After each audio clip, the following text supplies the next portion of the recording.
This is Qiyu. Today I want to present my midterm report of NASA Mars Insight project. So at the end of last year, I found there are many news about the InSight landing on Mars, and I'm very curious about why this mission got so many attention and how what kind of experiments are executed on Mars. After learning this class, I realized that this mission is not simple, and I'm wondering how the scientists and engineers managed to propose, design, and develop this huge complex system.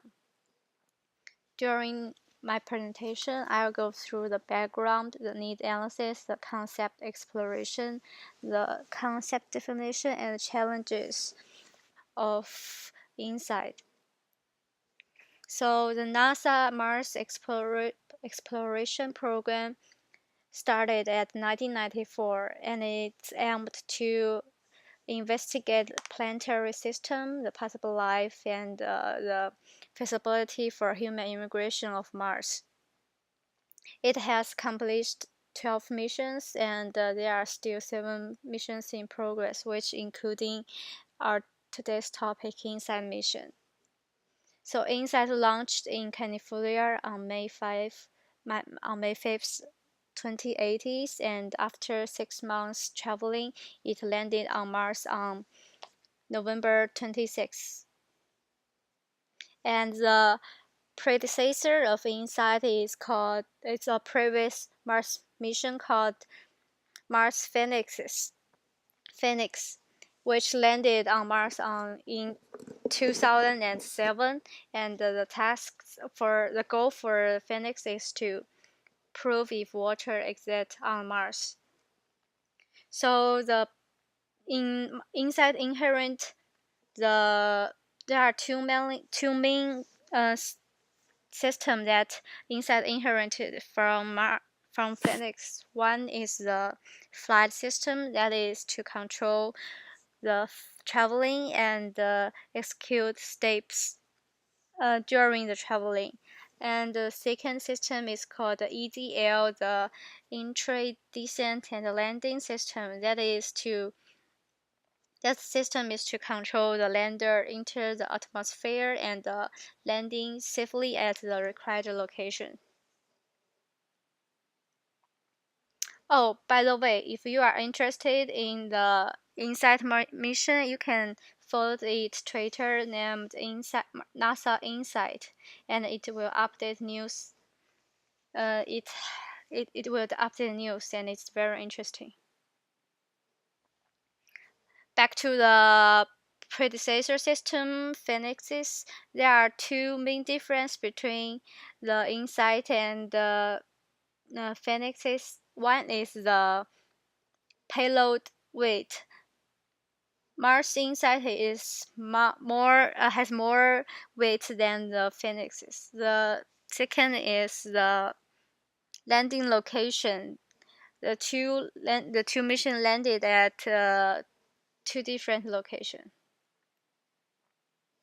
As for the need analysis, we need to able to answer these two questions. The first one is there a valid need for a new system? And the second one is there a practical approach to satisfying such a need?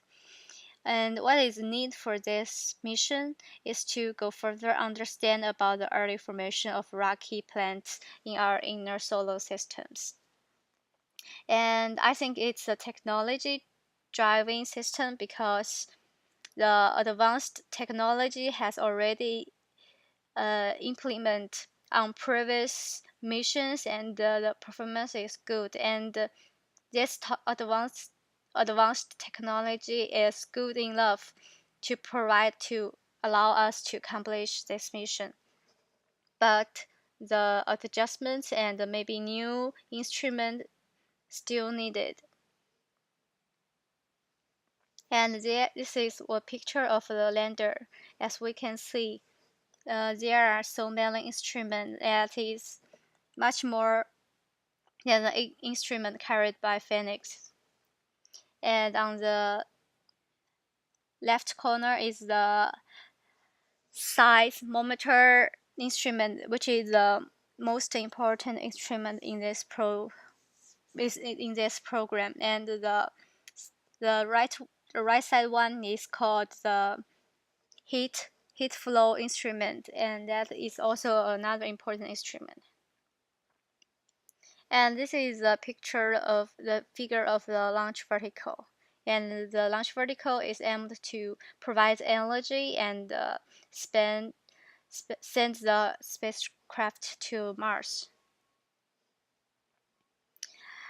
And during the concept exploration stage, we need to transfer the operational requirements to the functions. So, as I said before, the goal of this mission is to understand the inner structure, like the temperature, the structure, the thickness, and the size of the core, the crust, and the mantle of the Mars. Also, scientists want to understand the seismology activities of the Mars. To do so, the first instrument we needed is called the seismometer,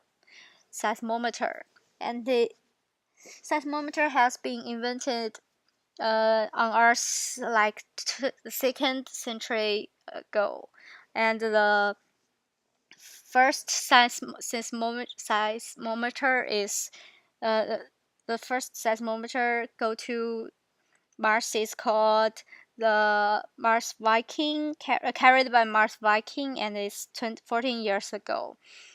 And that seismometer carried by Viking is stored on the lander, and in the InSight mission, the seismometer is required to place on the ground to guarantee the accuracy of the measurement.